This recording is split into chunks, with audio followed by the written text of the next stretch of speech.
and give out content requests of any kind. And neither rain, nor sleet, nor snow, nor this miserable Alabama weather will put a stop to us from fulfilling your content requests, all right here on Alabama, the Voice of College Football. And here with me is the co-host for Alabama Primetime Live is Coach Smoke Hines. What's going on, everybody? What's up? Roll Tide in the chat. If you're tapping in live, make sure you tap that screen, hit that thumbs up. If you are watching post, still hit that thumbs up, drop some comments, interact with the live, interact with the post live stream. Hey, Jackson, how you feeling tonight, man? Oh, doing all right, man. Just getting through that summer weather, the final bit of it. Listen. I don't know about you, but it's been pretty rainy down this way in central Alabama, but more so than rainy, man. It felt like fall this morning. We got up to do our workouts this morning, so it felt like fall to me, man. And it smells like football. I stay probably like maybe like three to 5 minutes from Alabama State University. So it's like, man, I smell it. I get to hear the band and everything. And shout out to the AAA family tapping in over there on the Coach Smoot Network. Make sure y'all pull up to the Alabama at the Voice of College Football. We're live. Make sure you share it out. Let them know that we are here. We're live, ready to dive into the conversation surrounding today's reports and updates from practice that, I mean, we haven't talked since last week. So we got a lot to catch up on, Jackson. Absolutely, man. Absolutely. And big things have happened since, as a matter of fact. Right. And I mean, one of the main topics, and we're going to talk about, is QB1 has been named, and you all know, if you follow the Smook Scoop, we've kind of been aware of this news for a while now. We've been aware of this for a while, but to have it official, no more speculating. We here. Dino, Roll Tide. Sully, Roll Tide. Zach, Mary J, I see y'all Roll Tide in the chat, man.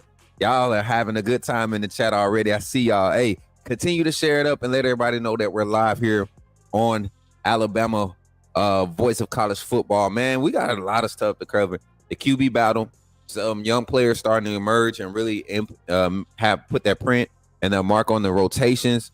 The defensive line group looking like they're primed and ready to return Alabama back to that dominant front.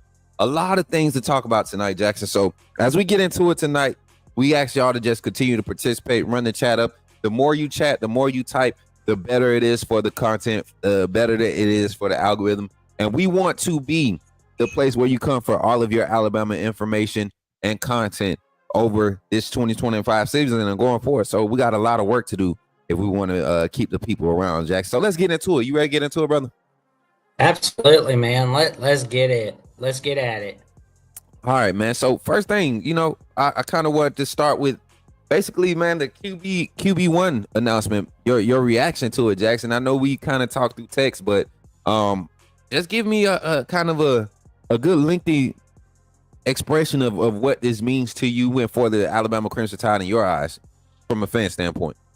Well, I figured it was going to be happening before the week before we were playing Florida State, but it's basically 2 weeks before Florida State, so I was like, close enough. But regardless of who is going to be the starting quarterback, I've been saying they're going to be very happy with the receiving core. Besides Ryan Williams, and you're going to have Horton, and you're going to have Bernard and Dalton and all those guys, and you're going to have pretty good offensive line protecting you. A lot better than last season, I tell you right now. And like when we heard it was going to be 95% likely that Simpson was going to be the starting quarterback, I was like, okay, I know where this is heading.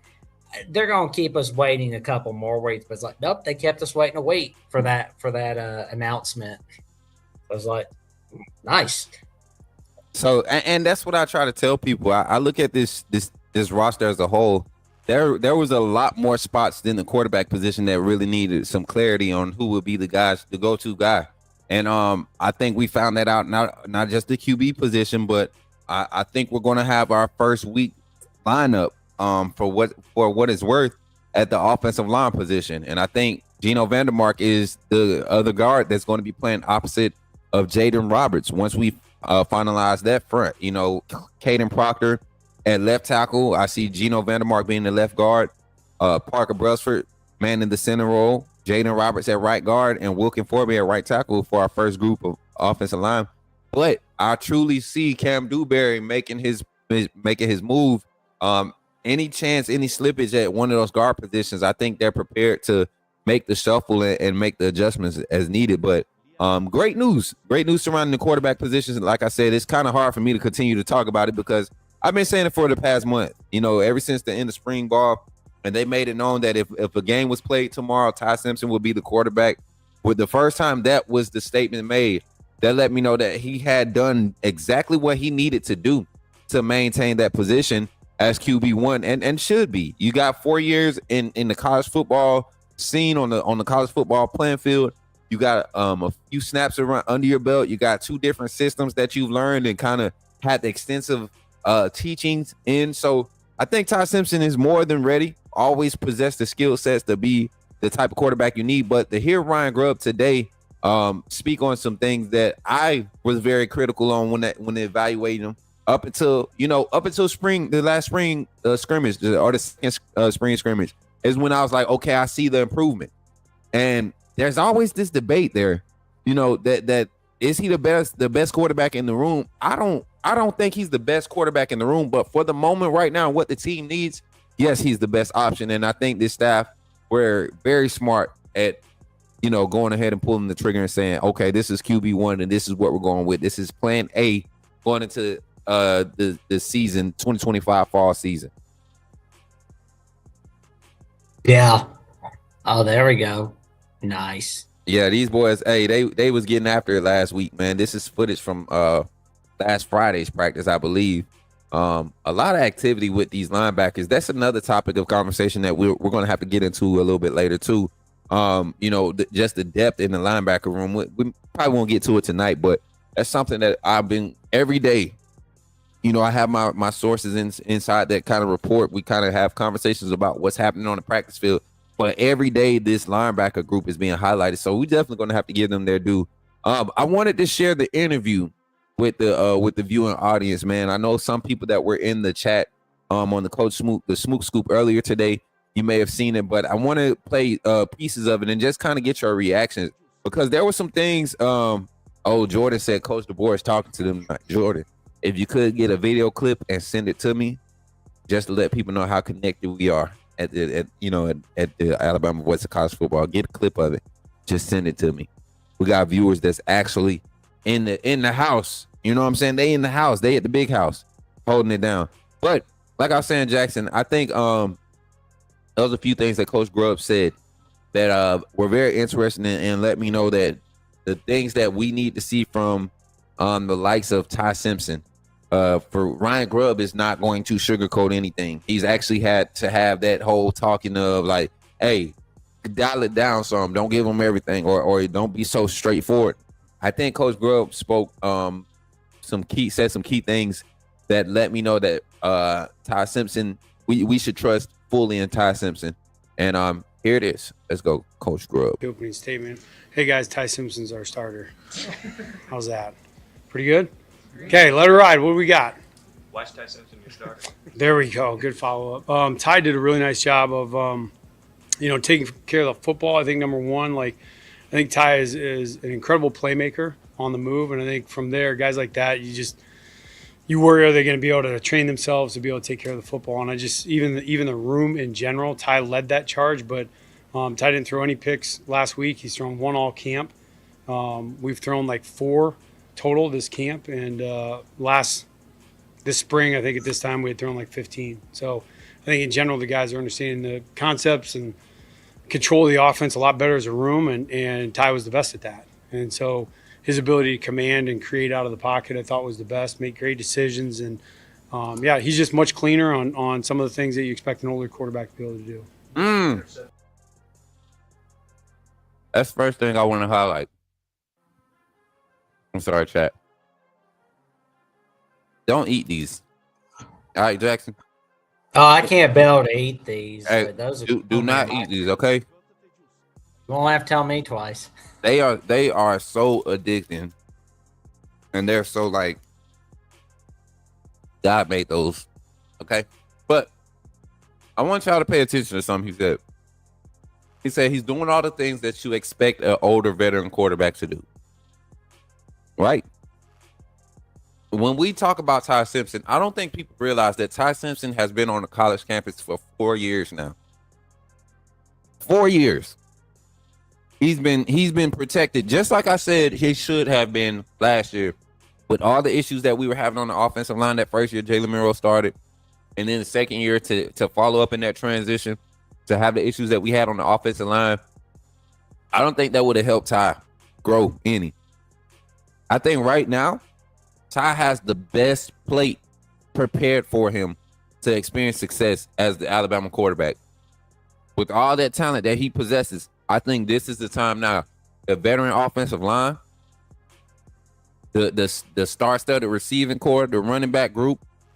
What's your thoughts on that for Coach Ryan Grubb to have to really emphasize on what you expect from a veteran quarterback? I think it's pretty cool. Like you got that leadership that we've been desperately looking for, and we're going to see a lot of it throughout 2025 and basically going into the playoffs, because I know we can get there this season. Because we are that playoff team. We I think we can win a few games. Like, who knows? Maybe national title number 19. I feel it. I feel like this is a group, and I'm not even talking about the players. I'm talking about the staff. This is a national championship caliber staff. Like, you look at the amount of experience on the defensive side alone, and the continuity and the success of familiarity on the offensive side. It's kind of hard to imagine that Kalen DeBoer and Ryan Grubb and Jamarcus Shepard and now Coach Cap, someone who's had knowledge of this system, and his blocking scheme is kind of like the advanced stages of what this scheme is supposed to develop into. It's kind of like it was like a match made in heaven.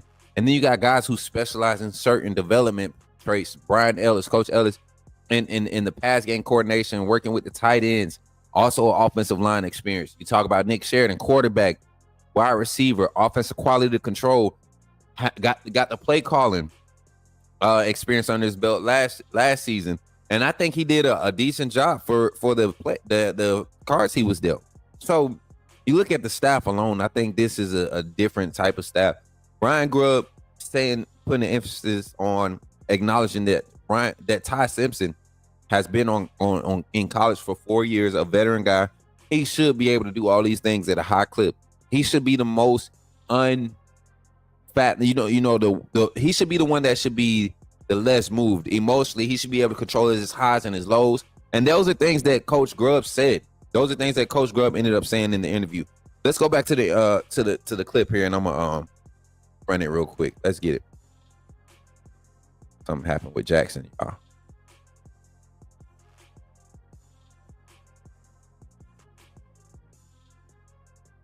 5 days of that, all of spring. So 6 in a row. I think we had 8 out of 10 practices. So we're absolutely. Let's see. I mean, I don't know what today was, but we'd had 6 practices in a row where we hit our explosive. Talking about explosive plays. We've certainly been able to get the ball down the field, which is great because I think our defense does a good job of trying to limit those. So, which was a lot better. I don't know if we had 5 days of that all of spring. So 6 in a row. I think we had 8 out of 10 practices. So we were rolling a little bit. Brian, what was the message to you, Austin and Keelan, when I guess moving forward with Ty being the official starter now?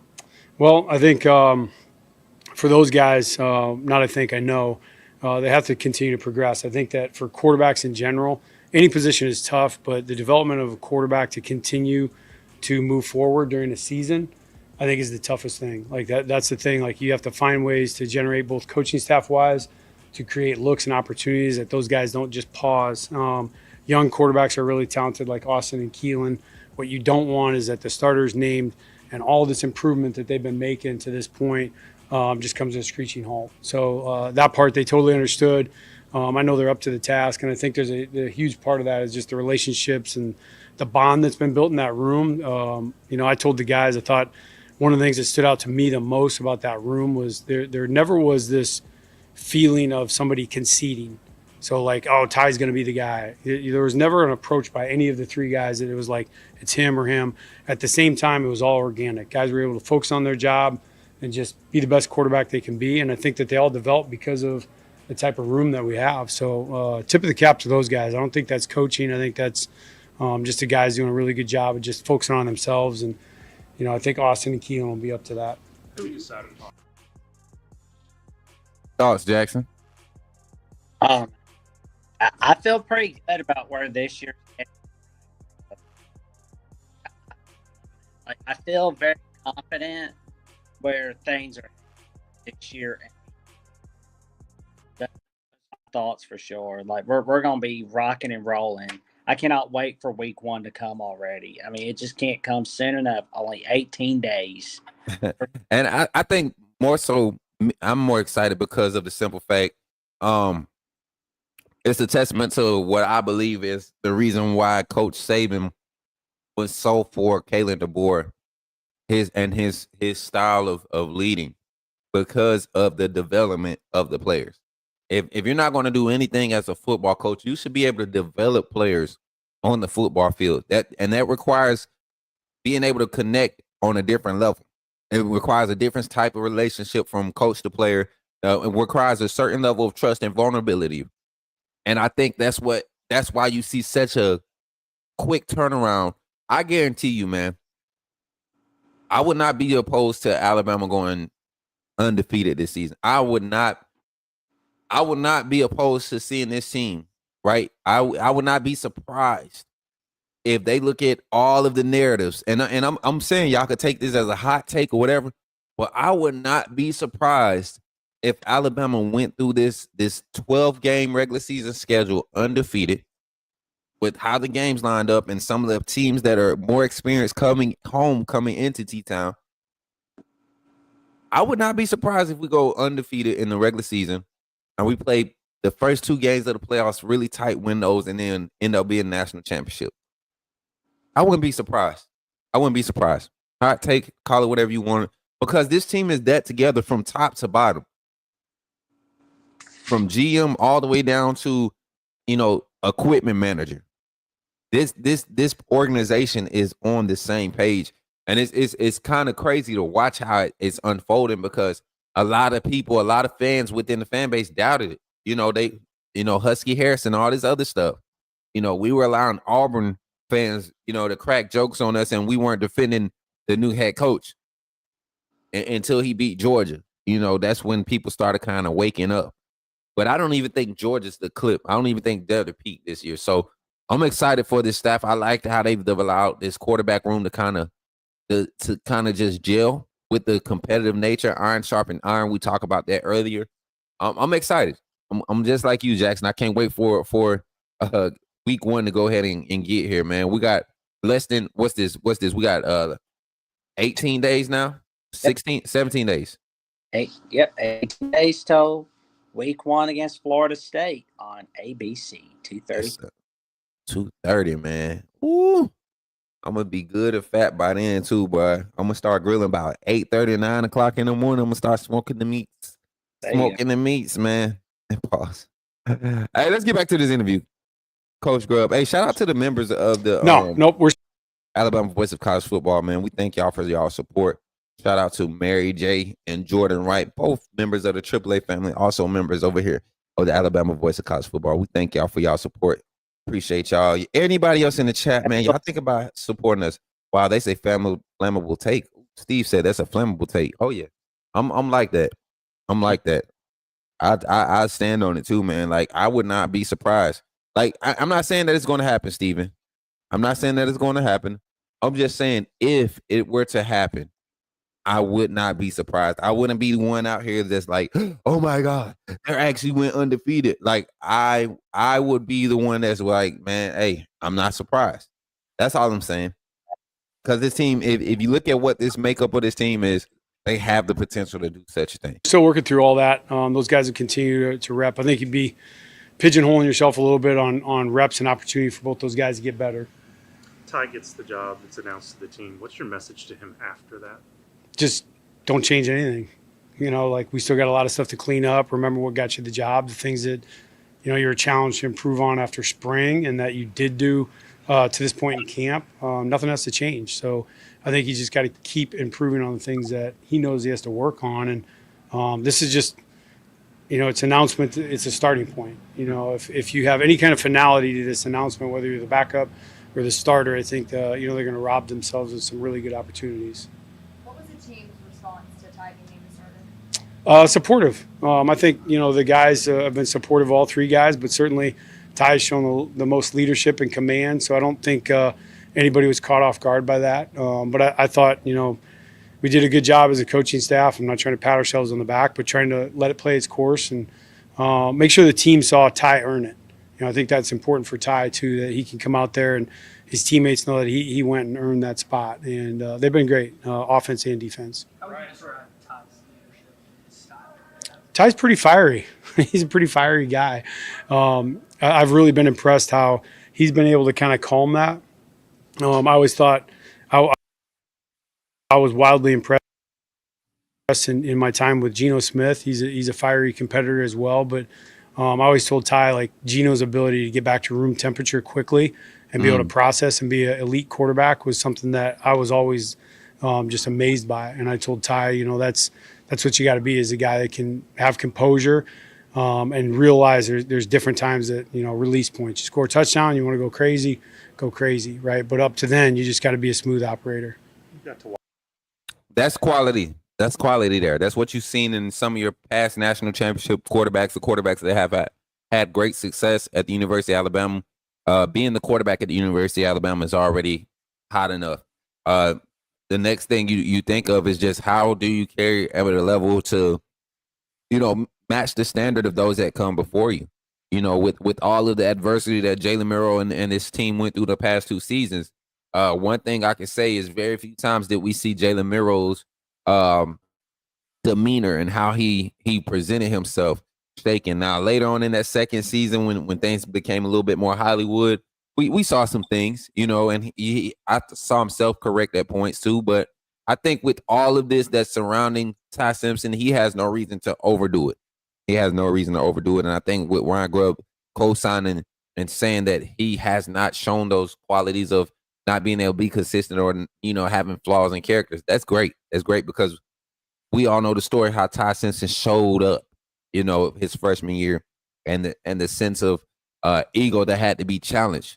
And he learned quick. A coach's son, he learned quick and made himself vulnerable enough to now he's trusted as a leader, as a voice in that team, man. So quality stuff coming from Coach Grubb when it comes to describing Ty Simpson's growth, man, since he's been able to evaluate him. So that's huge to see that from another set of eyes.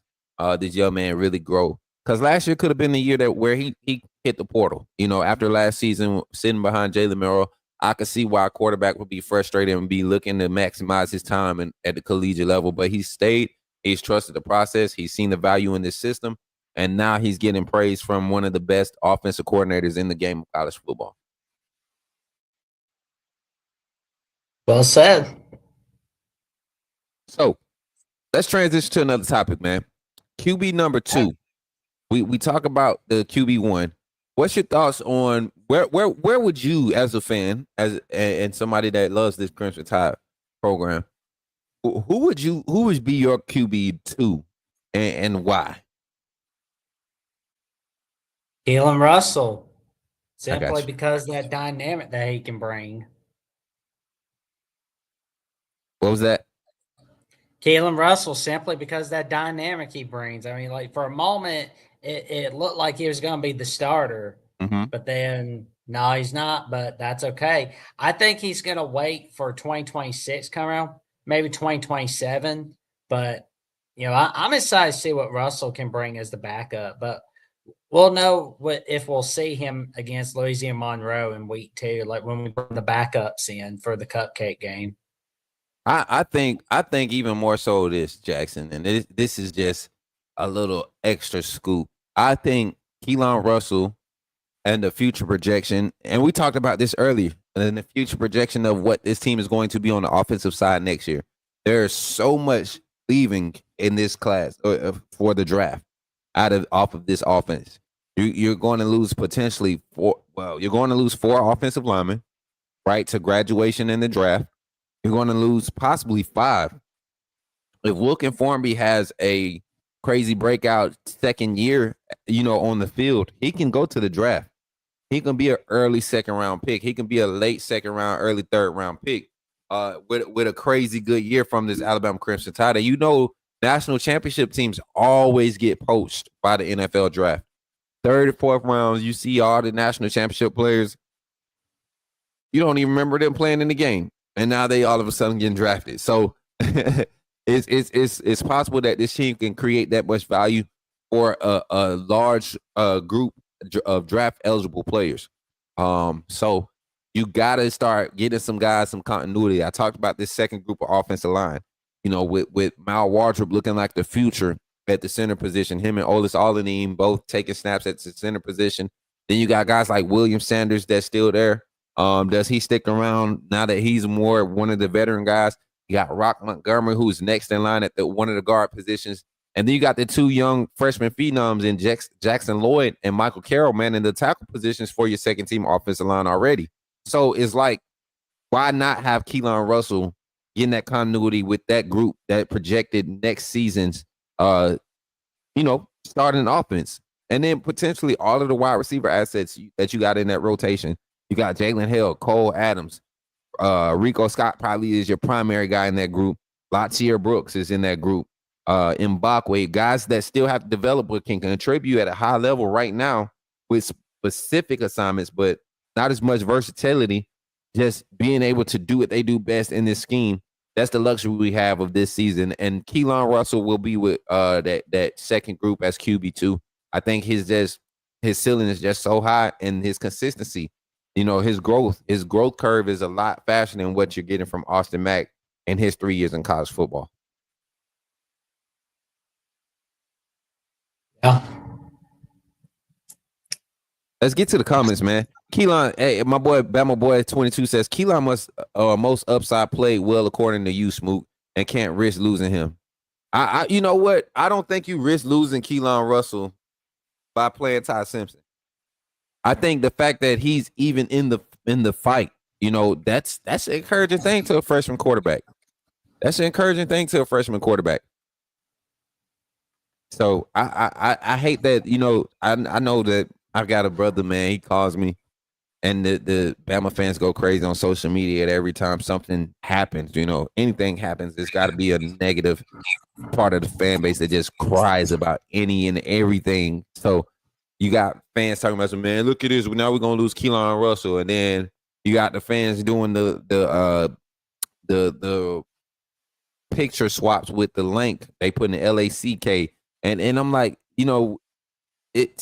it's ignorance. We get flack. I get flack for doing a true evaluation of quarterbacks in comparison just based off of their skill sets, not about skin color, race, or anything of that. But we go and we see stuff like that posted, and you see some of the same personalities that try to condemn the analysts, the people that really know football and are tired of the media propaganda driven stuff. They get mad at us and try to cancel us, get us canceled.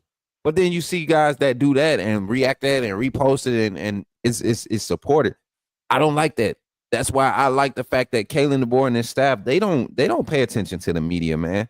They don't pay attention to the media. They doing this just like they've been experiencing success in all these other spots. They have not tried to become something that they're not. And that's why this team is developing and becoming the type of squad that looks like they're primed and ready to make a national championship run. My boy Jordan asked the question above. Let me see. Go ahead, Jackson. What was you about to say, brother? Oh, man. I'm just ready for that offense to get rolling. I'm ready for it to get rolling. Week 1, weeks 3 and 5. I'm already getting ready for that Georgia game as well. Right.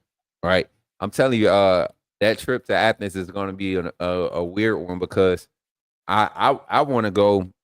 I want to go and stay like that Thursday. I want to be able to do all the streams from a location close to Athens that Thursday, so I can go ahead and be there like early Saturday morning. College game day is probably going to be there. I might stretch that whole week. I might like do some extra stretches and go back to college smook just and bring us some coverage in college version of me to have some fun. I think because last year the Georgia fans, man, they were a good crowd, man. The Georgia fan base is pretty solid. I know they talk a lot of trash, they talk crazy, but the Georgia fan base is pretty solid to congregate with as far as fan bases. Whenever every time we've had Georgia Alabama meetups, I mean, even at the Dome, and in the parking lot, we had the little tailgate party then. In I want to say 2018, 2017, one of those years. That interaction with Georgia fans was pretty cool. So I like going. I can't wait to have my first experience in Athens, and then just providing coverage and being able to do what we do here at the Voice of College Football. It should be fun. It should be fun. It's going to be some other personalities. I plan on linking up with some other Alabama personalities there too. So we're gonna have some fun. Let's get to Jordan's question though, Jackson. He said, a question for the panel: how long is Ty's leash going into the season? What's your thoughts, Jackson? That's a good one right there. I would say like 6 games if he's having some really bad moments, like against Florida State, Wisconsin, and Georgia and Vanderbilt. But other than that, that's it for me. I'd say 6 games.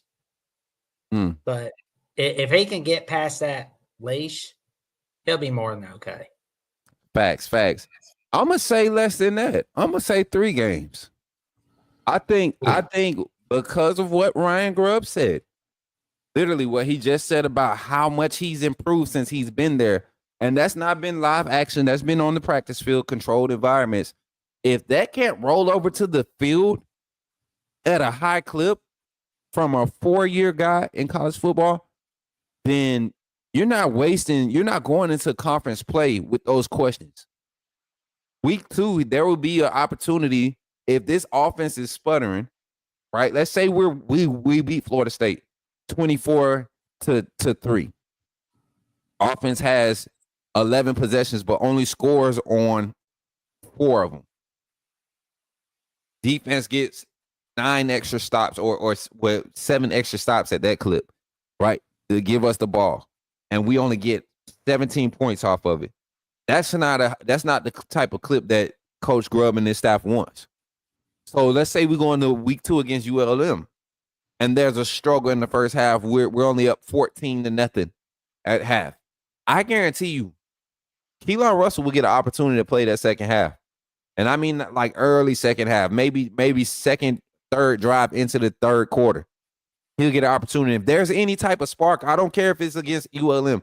They will allow him to start that third game against Wisconsin, being that it's at home and it's another Power 4 opponent from a conference they're going to field a good defense. Their ones are going to be good, and they're going to run a style of defense that requires him to be disciplined in his delivering the ball, and that would be a perfect opportunity to put him under the lights, put the pressure on him to see if he can roll over what they've been evaluating. Because going into Georgia, going into Athens, they're going to want an exact game plan. They're going to be able to. They want to have at least 3 pages, 3 options worth of homework. And if Keelan Russell is doing exactly what they say he's been doing, picking up the playbook daily, continue to increase, I think this is going to be a good thing. But at the same time, I don't think Ty has a long leash. Like I said, 2.5 weeks, 3 weeks. He'll get a game and he'll get 6 quarters. He'll get 6 quarters before his leash is pulled. With all the talent we have around Ty, I wouldn't be surprised if we go undefeated all the way through and have an SEC championship and a national championship. I feel it. I feel it, Zach. Keelan must upside. Okay, we read that one already. Big homie 334. What's up, brother? He said Keelan Russell, but I would have a package for Austin Mack. Don't forget, Mack came to college a whole year early, also at Washington. For potential, I'm going with Russell. Same. Mary J say, I think he has to be QB2. I like how offense came out swinging in the scrimmage and made the defense wake up. I ain't worried about the defense at all, but this says a lot about the mentality of the offense. Joshua Waddle Stewart, you got to prove to Keelan and his family that he's the guy if and when Ty leaves. If he isn't QB2, they'll answer those calls in the fall. Why do you always have to go there, Bama Boy 22? Why does the fan base have to go there? I don't think you all understand the value in this staff. You haven't seen anybody that they recruited jump in the portal because of lack of playing time. Give me one. Give me a player that Kalen DeBoer's staff has established an extensive relationship with that has jumped in the portal since they've been hired at Alabama. I ain't talking about guys that came over from Saban transition. I'm talking about the 25 players, the class of 25 players that they had to recruit, and the class of 24 players. There have been a window for both of these class of players to either hit the portal or whatever, and it hasn't happened yet. Why would Keelan Russell dial it up? This is a staff that really recruited. I don't think there's anything in front of him not being the starter next year. Even if they technically name him QB3, I think that would just be a mental test to see how he continues to work in practice.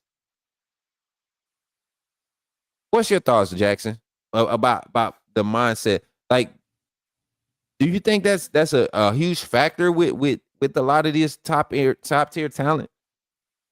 I wouldn't throw the baby out with the bathwater because if you're sticking with Ty Simpson, you stick with him. I like where things are going to go with Simpson. I think we're going to be more than fine going into 2025. I mean, this is the perfect plan. Stick it out with Simpson. And if he decides I'm gone after 2025 for the draft or I'm staying for 2026, you got Keelan Russell sitting there waiting in the wings. And I think Keelan Russell can do just that. I don't think you see Ty Simpson return with the national championship under his belt.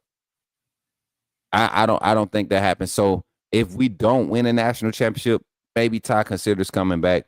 But that will be because we don't win a national championship with a subpar passing yard season, meaning sub 3K, sub 30 touchdown passes, sub 35.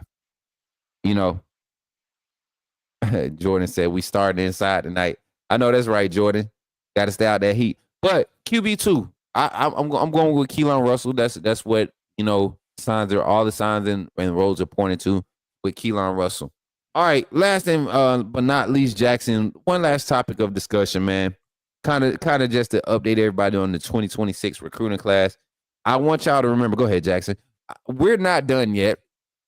We were in a mix for a lot of high end defensive linemen, and the more that I look at this bandit position, I see some targets that may have committed right elsewhere, but are now going to be primary targets with possibly losing 3 guys from that defensive end position. We can lose possibly 3 guys at the defensive end position, the bandit position on Alabama's roster right now. And that's LT Overton, Kelby Collins, and Keon Keelan. There's a strong possibility that all those young men can they're eligible for the draft after this season. And they all possess a second round, first round type, style talent, and won't need 1,000 reps to create value for themselves at the next level.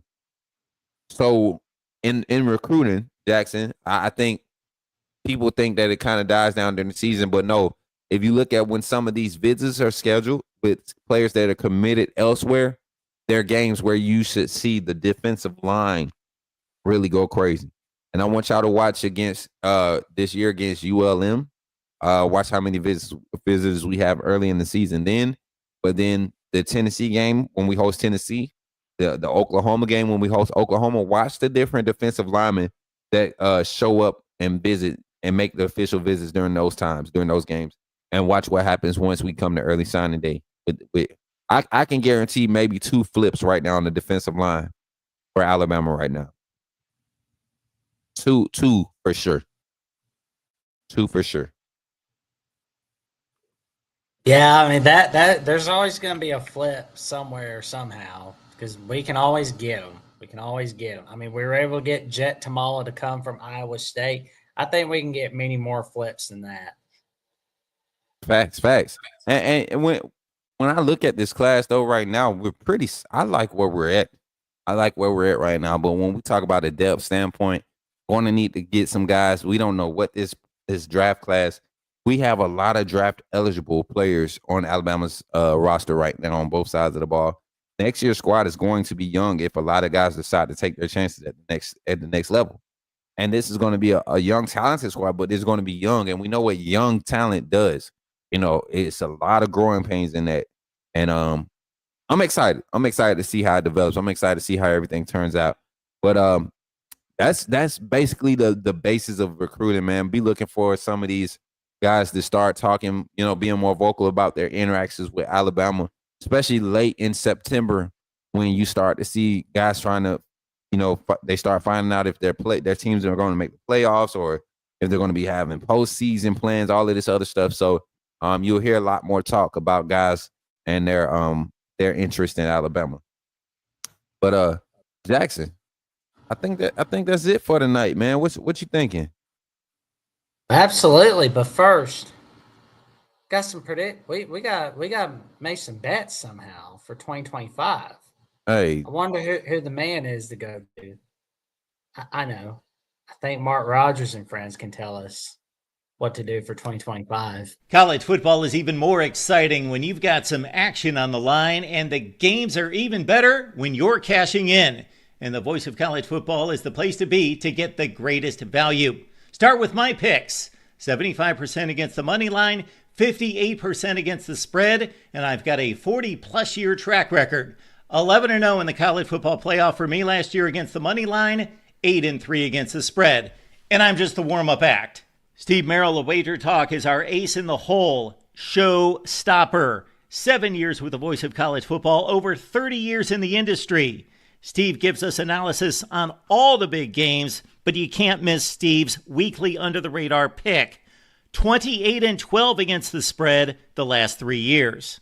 You also get picks from some of our top analysts here at the Voice of College Football, including Corey Bratta, Matt Zemek, and Steve Dace. Check out those numbers. Become a YouTube or Patreon member for just $99 per month. Go to the main channel on YouTube, click join, and then select a betting tier. Do the same thing on Patreon. Make 2025 a winner now.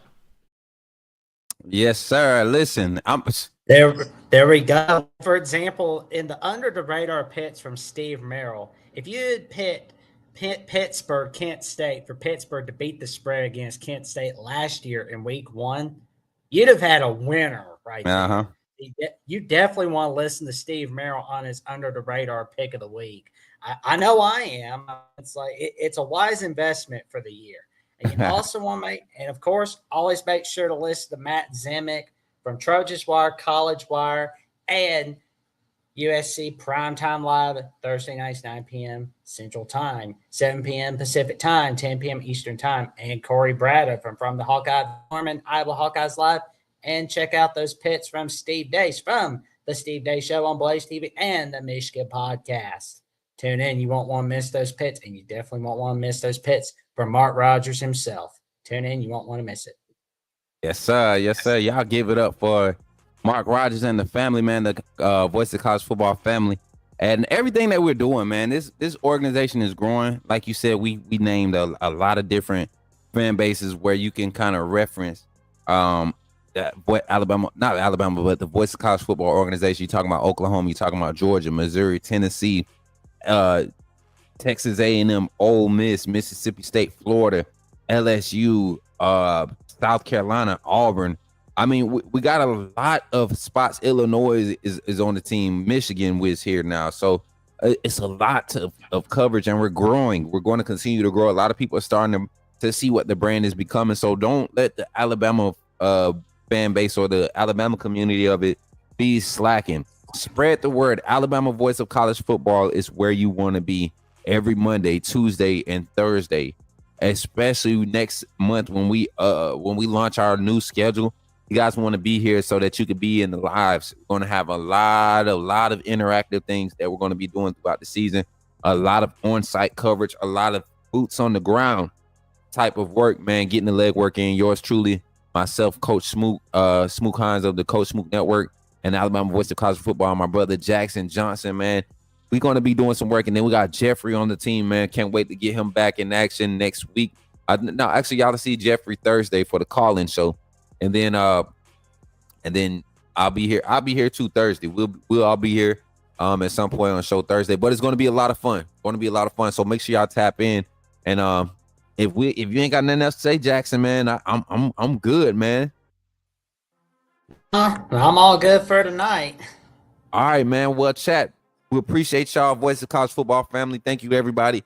AAA family, thank y'all for showing up. I'm your boy Smook Hines. This is Jackson Johnson. Jackson, tell them where they can find you at on all your socials, man. Well, they can find me on Jackson VOCFB on @/Twitter and on Instagram and Threads at Jackson Johnson 543908. But they can also find me on my personal YouTube channel at Jackson Johnson 979, where I host my show, The Jacksonian, and I do my numerous collaborations with Sports Talk with Austin, Will and D, Only Talk Sports, and much, much more. And I've got numerous episodes of The Jacksonian coming your way, and I'm getting close to 1,000 subs. Yes, sir. For the end of the year, that's for sure. Yes, sir. 1K, we on the way. Shout out to my guy, man. And for myself, man, y'all can find me at Coach Smook on all platforms, any social media platform. Find your boy Smook Hines at Coach Smook on all platforms. And mainly on the Coach Smook Network here on YouTube.